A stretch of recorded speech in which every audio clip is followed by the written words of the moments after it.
all of us, Paul, right? We're all, we're all trying to get somewhere in life, right? Like he's trying to get off the stage. And then we start moving towards our goal or objective, and then we hit an invisible wall. Totally. And then what do? We try to push harder, but that doesn't work. And we end up giving up and making excuses when the reality is that the wall is in our minds. And the only way to get beyond it is to wake up.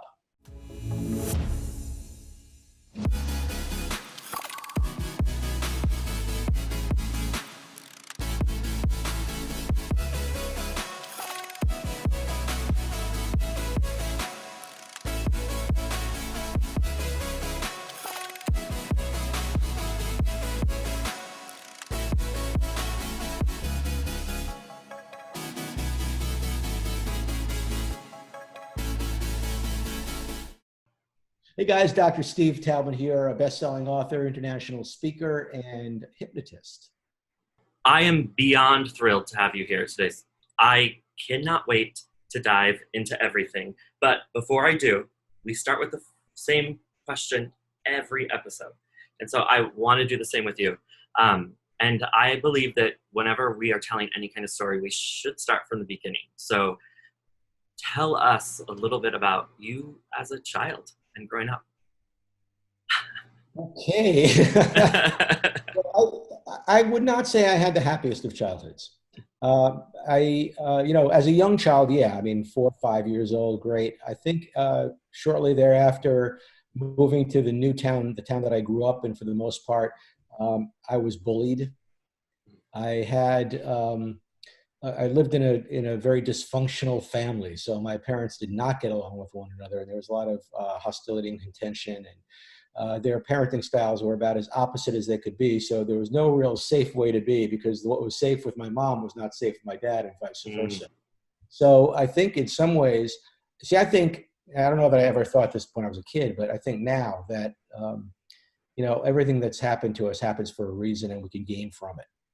For sure. So I think I've learned a lot about how to interact with people as a result of that. But yeah, I went through a relatively unhappy childhood, did very well in school, didn't do very well socially. And I had, I'm back to having glasses on, but I had glasses and braces and bad skin and bad hair. And I was just. Did you have siblings? I did. I have one sister. She's a couple years younger than I. And we didn't really get along particularly well either. So there was no rest of the worry around my house. And you know what? The one being that made the biggest difference to me was my dog. Really? At the time when I was growing up, we had Prince. Prince was a collie, like Lassie, beautiful collie, and he was my best friend. And now I've got Woody, who I'm going to introduce you to over here. I'm going to turn the camera up, and he's laying there on the floor. Hey, Woody, you want to say hi? He's asleep. So. Oh my God! What kind is he? He's a Labradoodle. He is so cute. My first dog's name was Princess. Oh, that's so funny. I had Prince. You had Princess. Yeah, I know. I have literally no idea why it was called Princess, because I'm one of 4 boys. But we had this dog named Princess that I positive just came from the street, because that's usually how most of our animals came to us. Mm-hmm. And yeah, that's funny. I never meet anyone who has like a prince or a princess, never, unless they're like 2-year-old or 3-year-old little girl. But yeah, that's awesome. So childhood, rough. And I think what you said, especially about the doing so good, maybe not socially, but academically in school, it's common, I feel like, in particular. You either go one or the other way, right? Like you come from sort of something, struggle, trauma, whatever it is. You're either going to go negative as well, or you just try and say, I can be as good as, or better really, than anyone else, because I want to prove that I'm not coming from that.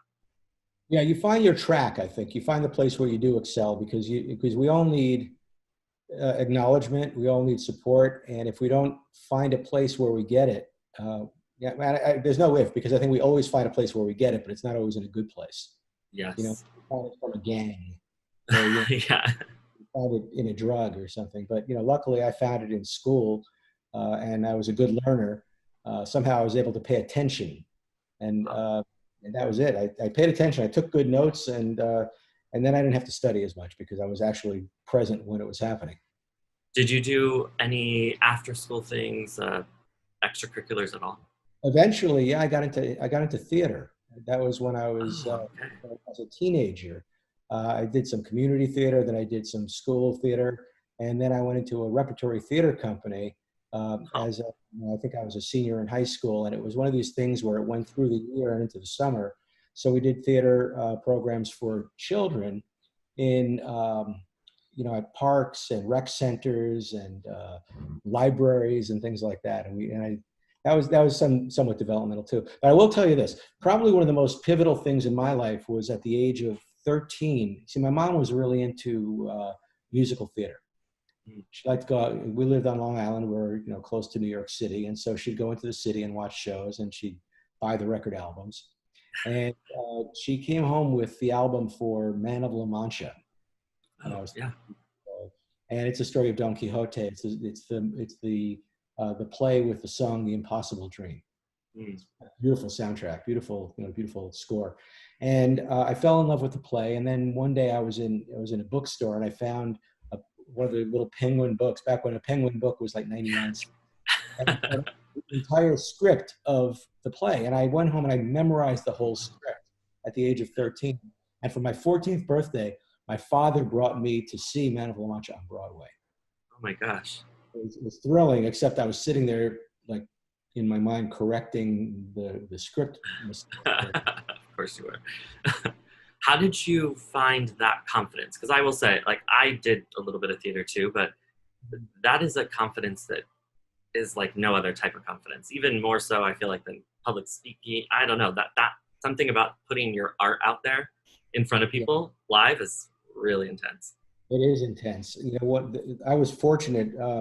My mom was encouraging, and she had one day noticed that there was something out for auditions for this repertory theater company, and she kind of prodded me into doing it. And so what they needed to have us do was a monologue, right? So I knew the monologue from Man of La Mancha, so I wanted to just jump right into it. So that's one thing that I did feel mastery over because I'd done it so many, like, Yeah. I don't know about mastery 10,000 times.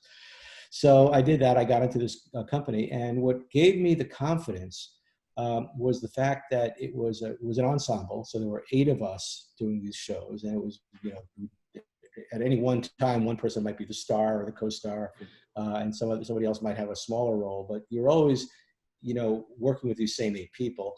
And the woman who ran the program was a professional actress and director. She worked with a lot of famous people, and she had a lot of famous friends. And she really understood theater, and she understood the psychology of it. So we did a lot of improv work at the beginning, a lot of improvisational exercises, which are really good for confidence. Mhm. Nowadays a lot of training companies have cropped up that work with corporate groups, Yeah. teaching teamwork and leadership using the technology of improvisation, because it's about thinking on your feet, trusting your instincts, being able to say yes, being able to feed off of somebody else, which means you've got to be present, you've got to be able to listen, Yes. you've got to be able to face and be with your own fear. So there are a lot of lessons that come from that, and I think that and other things along the way helped me to begin to evolve into the person that I am now. One of the things that I was so I hate to keep saying this word, but it's true, that I was so excited about having you on is that you do so many things, right? Like there are a lot of passions and you follow those passions. And Yes. I sometimes feel the same. I literally was just right before talking to you today, was on another call with another like branding specialist, marketing specialist, trying to help me hone in something because I feel like I do like 15 things. Yeah, But that's the thing. right, yeah, like I love that you do this, and I really think more people should be out there that do this Mhm. because we get taught so much that if you do too much, that means you'll never be good at one, right? Like you can't be good enough at just one, but that which is not the case. I want to know how the following the passions sort of went from school to then theater to then what's next, because I know there's some magic, there's some fun stuff coming up, and I want to hear about it.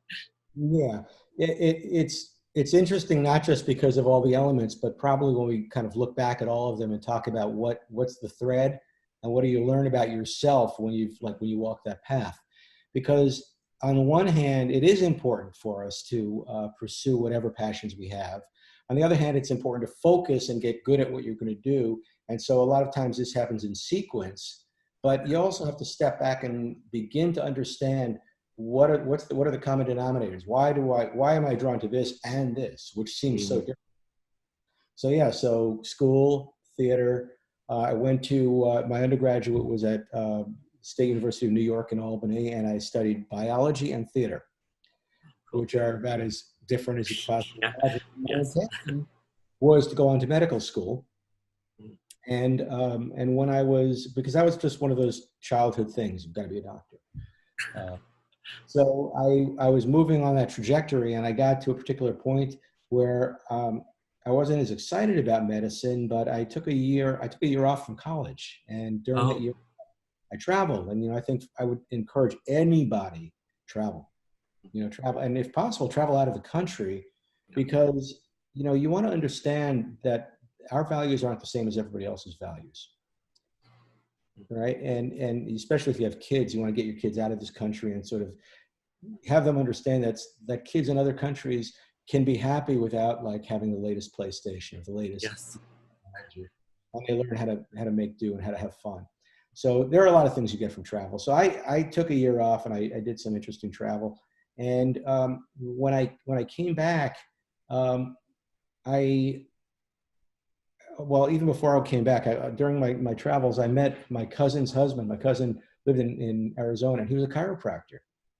And I went into his office, and he taught me what chiropractic was about, and I was fascinated by it. I thought it was remarkable that you can pick up on signals from the body, that you could essentially you could tune in on things that the body is trying to tell you, and then you can make minor adjustments and have the body function more effectively.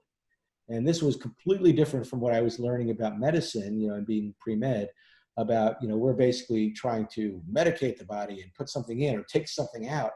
And in chiropractic, they were saying, no, what we're trying to do as best we can and as often as we can is leave everything in and not put anything else in, and figure out what is it going to take to be able to get, as I said earlier, the communication to function more effectively. Free up the movement, free up the nervous system so that everything is functioning in unison. And so that fascinated me, and I went on to chiropractic school, and I became a chiropractor. And early in my practice, I did well. As I said, I always did well in school. I graduated valedictorian from my chiropractic school, which turns out to be of no use to you whatsoever when it comes to the world. Because, I was like 1 year out of chiropractic school, and my practice was like pretty mediocre. And I didn't realize that just because I had the clinical skills and that I had the knowledge base, that it didn't mean that I knew how to behave with patients, and it didn't mean I knew how to make, how to like balance my books, or how to make an appointment, or how to manage my time, or any of the structural stuff that goes into being an effective entrepreneur. Because you're still an entrepreneur even if you're a professional. Yep. Right? Yeah. So I ended up signing up for a conference. It was called Practice Management Associates, and it was a company, a consulting company, that put on a series of conferences once a month. At the time, it was in Atlanta, Georgia. I was up in Burlington, Vermont. And it took a little wrestling with my ego to get me there, because, I had friends say, you ought to go down and see, one of the people speaking is Mark Victor Hansen, who hadn't yet written Chicken Soup for the Soul. But it was still amazing. And Brian Tracy, everybody knows Brian. And some of the other people, Joe Charbonneau was a very famous motivational speaker. Dan Kennedy was one of the people there, the famous direct marketing guy. So there were people there who were teaching us all the elements of success, as well as the mindset, right? And goal setting and things like that. So I remember this. It was funny. A guy says, you ought to come down to Atlanta and go to this seminar. You'll see Brian Tracy. You'll learn about goals. He said, it's $800. And I said, $800? Are you out of your mind? I'm $300,000 in debt. And he goes, what's another $800? And I'm glad he said it, because I bit the bullet and I did it. And to this day, would encourage anybody. Now I'm part of an organization, as you know, Habitude Warrior with Eric Swanson. Big shout out to Eric for introducing us. Yeah. That we very strongly believe that if you want to succeed in life, you need mentors, you need coaches, you need inspiration, you need to be in the environment of success. And so seminars and conferences are of huge value. And because I did that, I learned how to set goals. I learned how to manage my time. I learned how to communicate better. And I built the largest sports medicine practice in the state of Vermont. And that was a goal. I set that as a goal. I also got out of debt, out of $300,000 in debt in about 5 years. So I made a lot of bold plans that were, that existed only because I understood what that even meant. Yeah. And so that got me on the trajectory. So I built a big practice. I continued along those lines. I eventually decided I was done. It wasn't juicing me anymore. I had all the external success I could want, but I was bored. I found myself being irritable, and I checked in with myself a lot about that because, as a coach myself, I would never tell somebody just pick up and leave whenever you're not enjoying yourself. I would say, kind of put your nose to the grindstone and learn more and try to really, get the best out of it. But I had already done all of that. And then I hit a wall and I said, no, I'm done. I sold my practice and I took a year off again, these pivotal years off, right? Yeah. And during that time, I went to Guatemala, Honduras, El Salvador. I traveled. I spent a lot of quiet time. I learned what it was to do nothing. Mm. I think we're always jumping from one thing into the next, and sometimes having 100%. a little, just to kind of go within. I had some amazing experiences that were very magical, and met some amazing people along the way. And at some point along the way, took an interest in hypnosis. I was fascinated by hypnosis. So I studied stage hypnosis at first, and I became a stage hypnotist. I became very successful at that, and I was the official hypnotist for MTV Spring Break. Oh my gosh. It's a dirty job. Somebody's got to do it. Yeah. And that was pretty fun. And because at the time I was also personally interested in mindfulness, learning how to get quiet and introspect and meditate and break away from my habitual thinking that was not getting me where I wanted to go. So while I was in Jamaica one year, I was doing a hypnosis show, and I had about 2,500 kids on the beach, and I was doing it with 25 hypnotized souls on stage.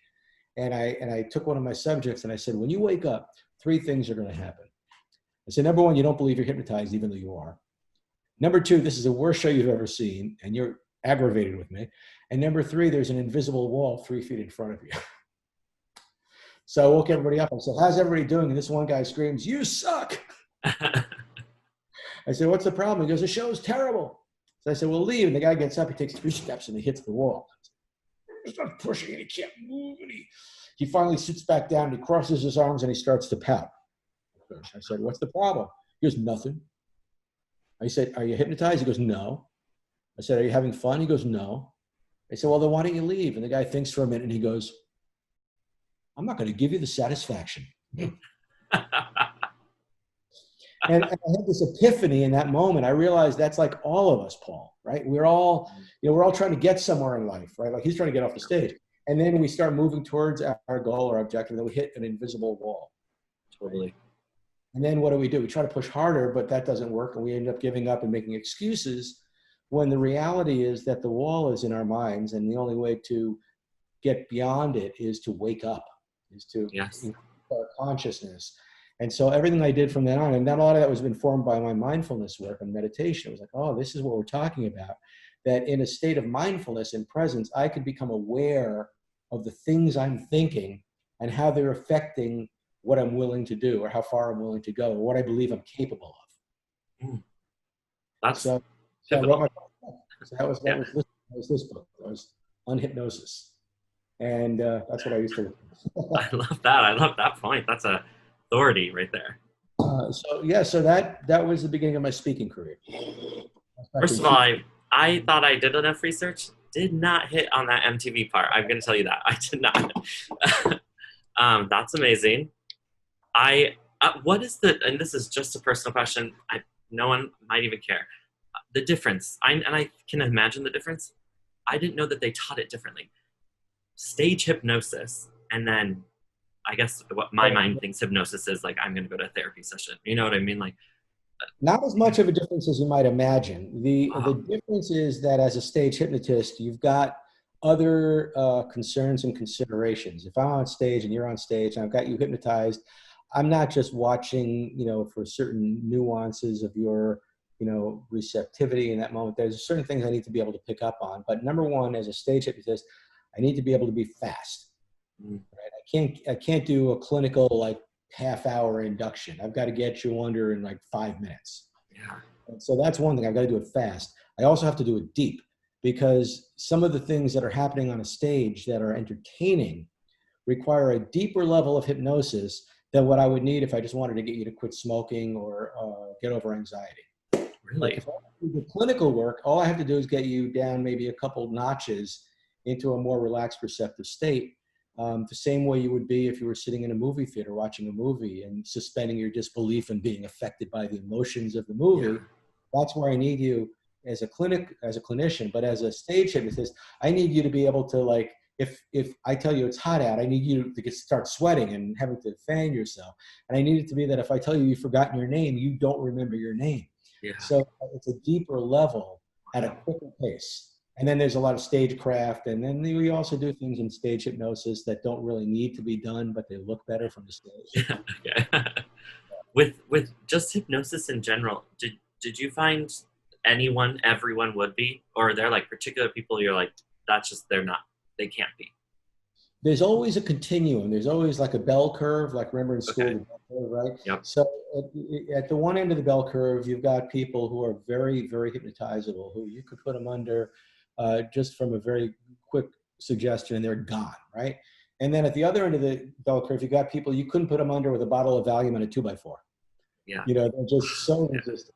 And then most other people fall somewhere in the middle. And of course, as a stage hypnotist, I'm trying to weed out everybody but the very best, because people I could put under quickly and I can get them to be demonstrative. That's going to make it a better show.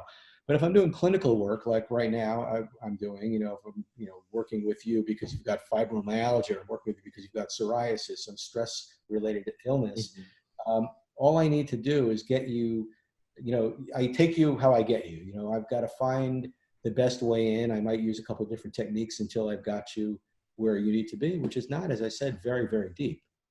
And you can find out quickly, because I'm actually so interested in hypnosis. And we had someone, Kayla Troutwine, who's here in San Diego.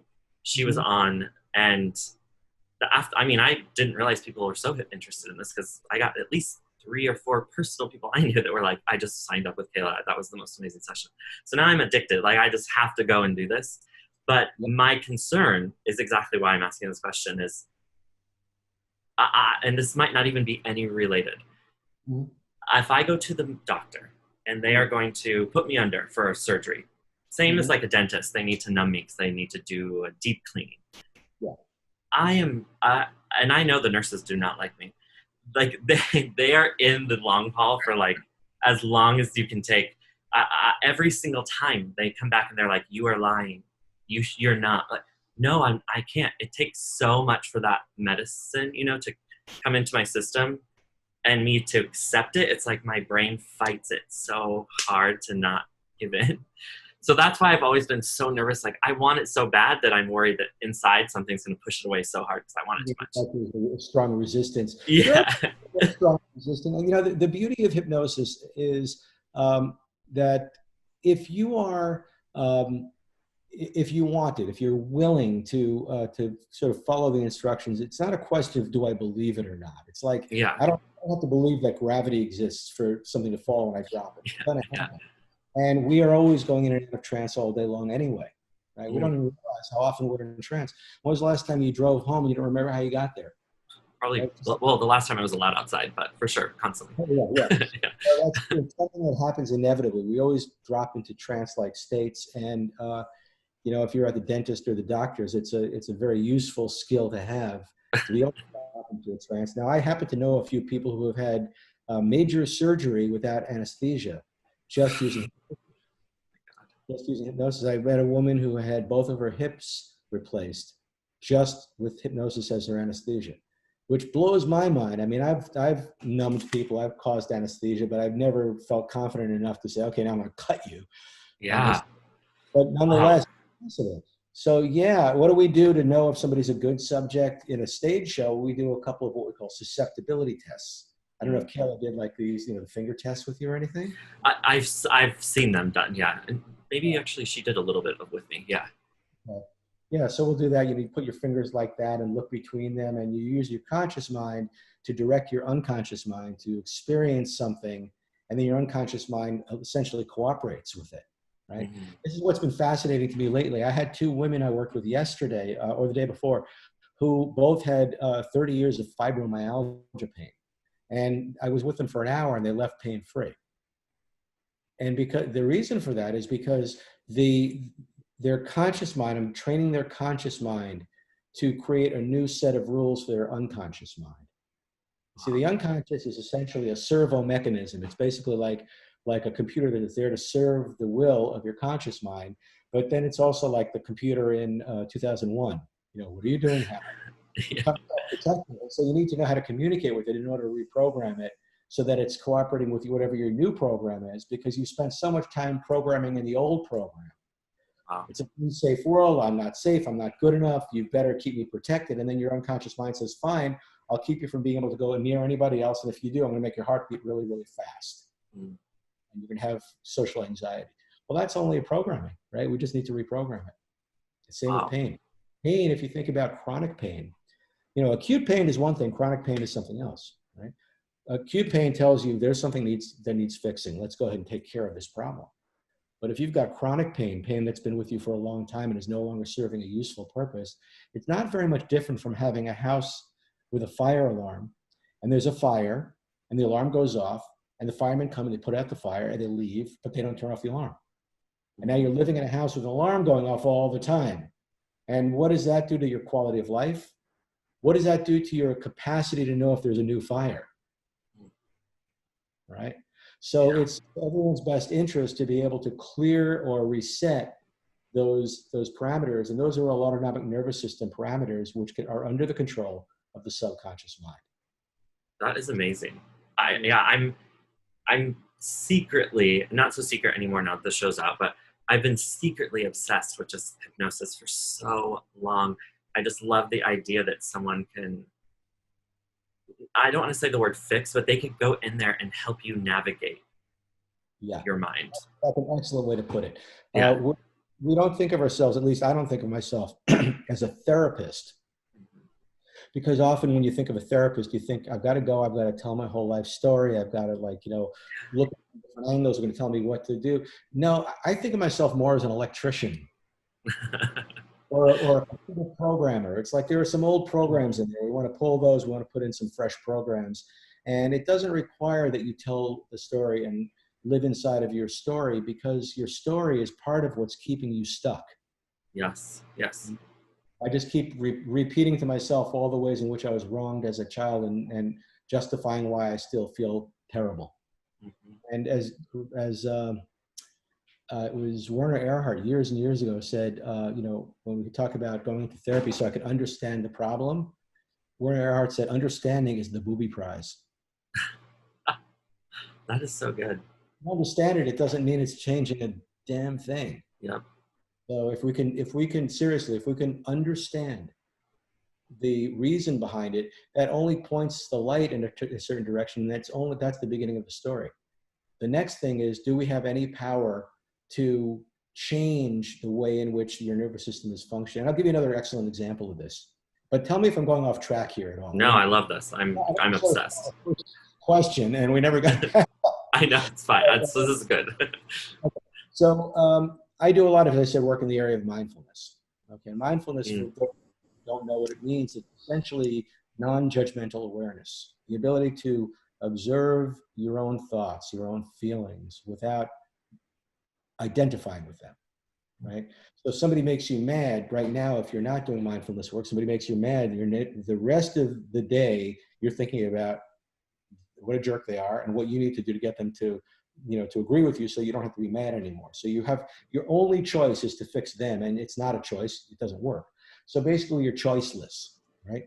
Once you start studying mindfulness, what happens is you begin to recognize that everything that happens is a trigger, not a cause.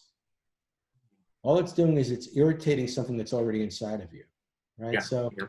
if I'm already prone toward anger and you say something and I now feel anger, if I'm practicing mindfulness, what I do in that moment is I say, okay, Paul said something and I am now aggravated, and I'm going to go off somewhere and I sit there and I'm going to just do the mindfulness process around the anger that I now feel. And I'm not going to be thinking about Paul at all. He's got nothing to do with it. In fact, I've got to thank him later for being so kind as to make me aggravated, because it gives me a chance to do the inner work on myself Yeah. that I need to do anyway, so that I could learn what it is to be peaceful and more in a broader array of situations. So take that with anxiety, right? Yeah. Most people who are anxious, most people who get panic attacks and go into deep levels of anxiety, and I'm sure, people who are listening to this, I'm sure there are people right now who are, who have this very issue. It's like, oh my God, I had a panic attack. What do I do? Or I got anxious and there was no reason for it. And the drugs aren't working anymore. Or, I tried taking a few deep breaths, but that didn't work. And so it's very worrisome and it's very anxiety provoking. So the humor behind this is the fact that we become anxious about being anxious. Yes. 100%. We're anxious about being anxious. And the reason for that is because we haven't cultivated the part of ourselves that can observe and notice what anxiety feels like without trying to run from it as if we're on fire. You've seen all those movies where somebody's on fire and they're running around in a circle and all it's doing is more on fire. Whereas if they stopped and they were kind of methodical and they just got down on the ground and rolled, the same with anxiety. If you could notice that anxiety is arising inside of you, and you have already practiced the capacity to observe the sensations that you call anxiety. I feel tension here, I feel fluttering there, I feel heat here, a very methodical body-bound experience. And you're doing it from a non-attached, non-resistant place, which you can't do unless you've been practicing. That's why it's so Yes. important to meditate or go out and take walks in the woods or whatever you're going to do to be able to find center. Because if you don't have center, you're not going to be able to find it in the battlefield. This is what happens once you've done the work. But once you've done the work and you start to feel those feelings, you're able to interrupt it. Not like the feeling is no longer there, but like it's no longer a snowball heading down a hill.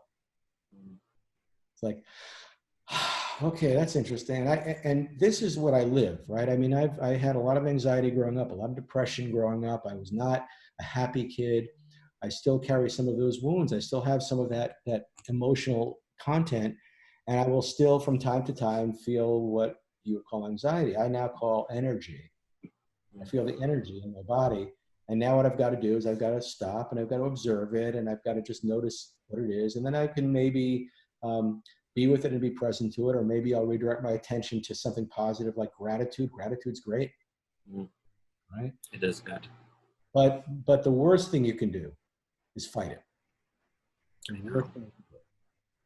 It's hard, I'll tell you. I am a lifelong this feeling, right, of this stuff. And I'm lucky in the sense of when I was a kid, and mine had a not amazing childhood, but not horrible. It was a good week if I did not actually get sick that day. That's how my anxiety came up. It was every single day I was sick, at least once. And it was just a lot of, yeah. So I don't know when, I want to say sometime after college, maybe my first year of college, I switched it. So now I didn't have to get sick anymore, but it would just turn into, and this is the best thing I can relate it to, and this is just going off of friends, my assumption of what cramps for a woman would feel like. Just these sharp, intense, I am sweating. This pain is so crazy. So that was my shift, and that was my big win, was that I did not longer have to get sick, but would just have to deal with some pain for an hour or two. And then it would subside and go away. So yeah, I'm a studier of this, and how can I meditate? How can I calm myself? How do I try and face something and not. But I will say what you said is the most, I wouldn't say problematic. It's just it's the thing that I always relate to. How do I tell myself, stop fighting? Because I can tell myself, I need to show gratitude. I need to sit in this feeling. That's not there anymore. But in the end, the person inside of me that wants to fight always comes out. So like, I need that. That's the thing that I know, at least for me, is that's that biggest struggle. And sometimes it works, sometimes sitting there and getting centered, I can calm and be good. But I will say probably more times than not, it still doesn't, it's better for sure. I don't have pain in my stomach every day. I don't get sick every day, but it's still there. And so that's why this thing's like hypnosis yeah. I'm curious about like the evolution from the cramp feeling, if it went to a new feeling beyond that. I want to talk about that, but I wanted to say something first. A mutual friend of ours who we talked about earlier, I was on the phone with her yesterday, and we spent like an hour on the phone, and she sometimes uses me as a coach to difficult issues, and she had a personal challenge with some people who she was feeling betrayed by. Yes. And so what it was doing was causing a lot of physical and emotional stuff, and she wanted to know how she could get free of it, because these are people that are part of her world, and she needs to be able to navigate in her own world. So she says, part of me just wants to kill him, that kind of thing. So I said to her, and what I would say to you too, is I said, you've got to give yourself some time to like really sit and fantasize about just chopping them up into little pieces. And like, you want to indulge the part of you that's just hateful, and not that you do it, but that you have the fantasy, because trying to hold that back is like trying to hold back anxiety. It doesn't, you've got to kind of let that be part of the, part of what's flowing down the river. Yeah, that's good. Well, there's a lot of hostility and hatred flowing down the river, but it's still not me. It's still something I'm really getting it, but it's just going by. So now, getting back to the pains in your stomach, Yes. Is that still how it shows up, or does it show up differently now? No, it still does. It's not constant. I will say that. Like, so I have weaned away little by little. And I will say, like, maybe right now it's more apparent to me just because there's a lot of stuff happening. And so I think is a little susceptible to some things. And so it's more apparent now, but on the average, like if we were last year this time, it would happen to me once, maybe twice a month, which is a huge deal for me when it's every single day. And it's weird because it doesn't feel social. But because I know I'm going to get such intense pain, and because before it used to be actually just, I know I have to go get sick now, I get a little bit anxious about getting anxious. Anytime I know I'm going to go to a place and I do not know where there's a restroom, because I'm so scared that I'm going to have to, the sickness is going to come back and I'm going to need to get sick. Like, so you're like, it's a weird cycle that this goes in, because it's like, I'm not even anxious, but now I'm just going to get anxious at the possibility of getting anxious in this space. I totally understand what you're saying. What I would say about that is, first of all, the process of being able to witness without resisting, which is that's at the core of this. How do I witness something without resisting it? And the two words that always come to me are necessary strength. Right? Necessary strength is, I've been practicing bringing my attention back and bringing my attention back. So if I'm meditating, I'm focusing on my physical sensation or on my breath. And my mind wanders and I bring it back, and it wanders and I bring it back. And I do that 1,000 times. And so I'm building up a focus muscle, right? Mm-hmm. So now I have the capacity to stay the course, even though something's trying to pull me away, right? Okay. So the necessary strength becomes kind of a prerequisite for this. And throughout our entire lives, there will always be situations for which we don't yet have the necessary strength. And this is one of yours, right? It's like, yes, this is one where resistance is so automatic, and you haven't yet been able to soften to it. Yeah. But what I would say about it is that there's a fascinating capacity that we have for easing into things we don't think we'll ever be able to ease into. And even if you were to simply say, the next time I get this, I'm going to start by saying, awesome. I'm really glad right now, because this is my practice. This is as Ram Dass said, grist for the mill. This is, this is what I'm going to be working with, right? I'm working with this. So if I'm meditating on my breath or on my physical sensation. If you're meditating, maybe you're meditating on this big cramp in your stomach. Mhm. And it's exactly the same meditation. It's just yours is easier because at least you don't lose focus on it. You know where it is. But at the same time, it's like, okay, I start noticing it. And then part of me says, oh, I got to stop. And then I just go back to it a little bit. And then there's this quality of gradual, slow easing into something. And sometimes you can't. So I'll give you an example for me. I've been doing the Wim Hof, Wim Hof, the guy. Yes, I do. Yeah. So I've been doing the Wim Hof. I did the Wim Hof program. For the people who are on this call who don't know Wim Hof, they call him the Iceman. He's won 26 world records for very extreme activities, including hiking up Mount Everest in his shorts, running a marathon above the Arctic Circle barefoot, swimming under the polar ice caps, and sitting in ice water submerged to his neck for an hour and 42 minutes without it having any effect whatsoever on his internal core body temperature. He's a beast. He's a beast. And I what is it? It's Goop something. He was just on Goop. Special with yes. What's her name? Gwyneth Paltrow. Yeah. Yeah. Google it, guys. Google the Goop special with Wim Hof. You'll get all the information you need. So I went through this whole process with him. And what it is you're gradually learning how to acclimate to cold. And there's a lot of physiological research about what this does to you. And it's all positive. There's nothing bad. It's all good. It's all, your immune system gets better and your blood pressure gets better and your susceptibility to other kinds of illness and, anxiety goes away. It's like, but it's a difficult thing to do. So I started out with it's a 1 minute ice cold shower. Yes. And that was one of the hardest minutes I ever spent. But now it's maybe, 3 weeks later. And yesterday I took about a 5 minute shower, didn't start with warm, just got into an ice cold shower, took the whole shower in ice cold water. So showered up. So what's the difference? The difference is it's all self-talk. For sure. It's also like, there's a lot of deep breathing. Yeah. Okay, it's okay. It's okay. It's going to be okay. It's going to be okay. Don't worry about it. This is awesome. This is great. And you're basically psyching yourself and you're saying, okay, just relax a little bit. Just relax a little bit. Okay, I'm a little relaxed. Okay, relax a little bit more. Okay, I'm a little more relaxed. And you're basically working your way down to where suddenly you're like, okay, well, I could stay in the shower another hour now because I'm no longer fighting it. And all the discomfort turns out to be the resistance, not the cold. It's not the cold. It's just the way that we instantly go into a resistant state against it. Same with the stomach thing, right? So, okay, oh, that really hurts. Okay, well, what if I soften to it a little bit and you kind of ease into it and then you see what happens. And for me,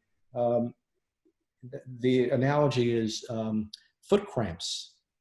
You're in a foot cramp and your foot just cramps up. I was in a meditation retreat. It was a 10-day silent meditation retreat. My foot cramped up.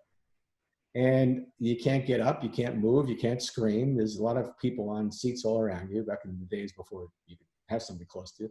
Yeah. And so I said, I wonder what would happen if I didn't fight the cramp, as we are all wont to do. And so what happened was it got worse and it got worse and it got worse. And I felt myself tensing up, but instead I said, no, just relax and see what happens. Just watch. And it got really bad. And then it started getting better and better and better and better. And eventually it went away. Mm-hmm. That was a pivotal moment in my life because I realized, as the research shows, all sensations are impermanent, right? You've never had a stomachache that never went away. Yeah. Any kind of anything that's never went away. So most of the time it's our resistance that perpetuates our problems. So like what you resist persists. So if you just ease into it, which was what I did with the foot cramp, just watch it, kind of get backstage. I'm back here, not my foot, it's just a foot doing this thing, right? Not my pain, it's just the pain doing this thing. And then eventually it goes away. Now, as I said, necessary strength. I tried doing the last exercise for Wim Hof, which is getting into a bathtub full of ice water with literally ice in it, like a bucket of ice in it. And I couldn't do it. No, because my feet, when I put my feet in, they started cramping up and hurting so much. that I couldn't leave my feet in. And I tried it like 5 times and it was like, no, I can't do it. So you have to appreciate we all are working toward being limitless, but we all have limitations. Yes. I think that's okay. It is. It's right. It's okay. It's, I mean, I hope everybody enjoyed my personal session that I just turned this into versus just getting to show you. But I mean, I literally could talk to you forever. So this is so good. It's so amazing. But you are here and I want people to remember and know you. And so I have 2 things for you. What do you have that's coming up, or what are you working on now? And how can people follow and get in touch with you? Great. Good question. Thank you. Well, the 2 things that I wanted to share, one is that my newest book, which is this one, it's called Bulletproof. Oh, yeah. What if everything that bugged you, blocked you, or brought you down didn't? It's the ultimate treatise on mental resilience and how to deal with what's going on now. So, which is why this book is selling very well these days, because everybody wants to know that. And it's an awesome book. If I do say so myself, I love this one. But what I'm doing is if your guests want to get a free chapter, try before you buy, so to speak, just go to bestofsteve.com. Best of Steve. Perfect. Thank you for that. Send your email and I'll send you my weekly wisdom tips as well. And everything we're talking about here, this is the kind of stuff I write. And you'll get my blog posts and everything. So you'll be aware of my writings before the next thing comes out. So that's one thing, is the Best of Steve. And that's a great place to kind of enter the world, right, of some of this material. The other thing I want to share is that, as I said early, I'm really interested right now in having the opportunity to work with people, individuals. I can't take an infinite number because I'm a pretty busy guy and I do get a lot of calls, but if you've got depression, well, depression is a little tougher, but that takes a little longer to work with, but sometimes we'll do a little work in that area. Anxiety, chronic pain, whether it's arthritic or fibromyalgic, anything of that sort. And then stress-related illnesses, which covers quite a gamut, by the way. Diabetes, stress-related, psoriasis is stress-related, asthma is stress-related. So if you happen to be suffering with those kinds of conditions, go to this website. It's called Suggestion Healing, suggestionhealing.com. And it explains the technology, explains a little bit about how this process works, what we do. And if it's something that interests you, I'm more than happy to talk to you, give you a free discovery call. Just, there are buttons there that you could schedule that for a little time with me. And if I think I can tell you, I'll tell you. And if I think I can't help you, I'll tell you that too. But if I think I could be of value to you, then I'd be honored to be part of your journey. I love that. I'm literally my, for all intents and purposes, sister-in-law. Nobody in my family gets married except me. So they all just been together for like 20 plus years. But, we just consider it. My sister-in-law, though, she's, I want to say last year, maybe. It's been a year at least, maybe 2 max, where then she was in so much pain. And then they finally were like, it's fibromyalgia. So, yeah, she's tried some creams and things, like people have found. And, but yeah, I'm totally 100% making her log on to this because she should check that out. Because, yeah, I didn't know you could do that, to be honest. Like, I knew you could do a lot of things, but I guess I just never really looked into that, the pain. It's the beauty of this. And some of my work in the area of pain is, I just recently spent time with a guy in London who is sort of like the world expert in rapid pain corrections. And this is that whole thing I was saying about old pain versus new pain, right? Mm-hmm. His philosophy, and I think it's brilliant, is when we do hypnosis, what we're doing is we're trying to bypass what's called the critical factor, the part of your brain that's saying that's not true, the resistant part of yourself, mm-hmm. right? So we all have a part of ourselves that receives information and that can make changes once that information is received. But we also all have the critic, the analytical, judgmental, you're not going to tell me anything I don't already know kind of part of ourselves. And the capacity to take that out of the formula, hypnosis is great for that because we're basically just getting that part to chill out for a little while, right? Yeah. But it turns out that you don't have to necessarily put somebody in trance. So there are people who are great candidates for the work that we do who don't like the idea of being in a trance. It just freaks them out, right? Oh, I want to be as It's like, they don't understand what it is. If they knew what it was, they wouldn't be so freaked out, but they are.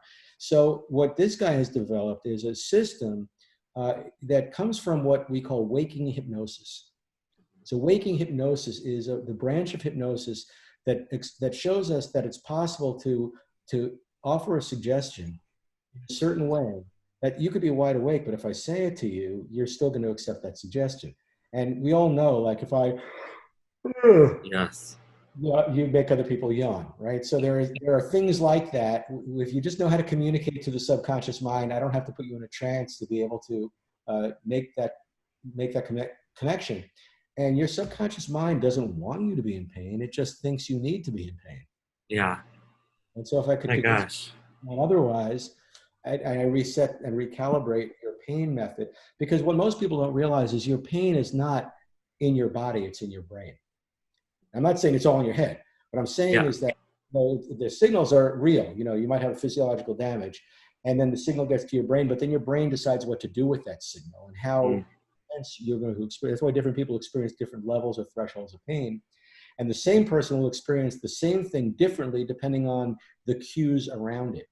So there's an experiment where if you take a probe, not a needle, but just like, you know, a thing with a flat surface, and you put it, if I put this against your skin, and it's kind of warm, all right? No, I'm sorry, if it's kind of, if it's ice cold. Okay, it's an ice cold probe. Ice cold probe against your skin. And while I put this ice cold probe against your skin, I shine a red light. And you say, that burns, that's really hot. And if I shine a blue light, you say, that's not so bad. Yeah, I believe it. Yeah. Wow. Okay. I'm like, oh God, I have to stop. I'm stopping myself because we need to do this time limit. But I do have one question. But we do a full circle. Yes, we started with you telling us, you know, a little bit about growing up and how you followed your passions and where that took you. I always like to end where we start. And so my last question for you is, if that little boy was here today, what advice would you give him? What would you want him to know? I love that question. And actually, I was thinking about that yesterday because I did a little bit of hypnosis work with a girl who was clearly, you know, I don't want to say broken because nobody's broken, but she was really kind of like withdrawn into herself because of having been bullied and ostracized because she's different. You know, it's hard when you're different, right? And I was different. You know, I was, not that it was a bad thing, but I definitely experienced it as it was a bad thing at the time. And what I was thinking was, God, I wish that when I was that age, I wish that an adult, a wise adult had come over to me and said, hey, guess what, man? It's not always going to be this way, right? As a matter of fact, some of those people are going to be like, you know, wanting your autograph in 10 years or something like that. So chill out. It's going to be okay. So if I could have really absorbed that and really had some confidence that what I was going through had an end game and there was a purpose to it. And then what I tell everybody, and I would tell everybody here because I say it every time I speak in public or on radio, is don't believe everything you think. God, it's not the truth. Yeah. I mean, now you and Cheryl have to connect because she says something so similar to that. I think it's like something about like it's always worse in your head or there's a phrase she constantly says. I love it. I always say like your head is a very dangerous place to go alone. Yeah, seriously. Oh my God. Seriously, I can't tell you. I mean, I have to thank you. I owe you money for today, for sure.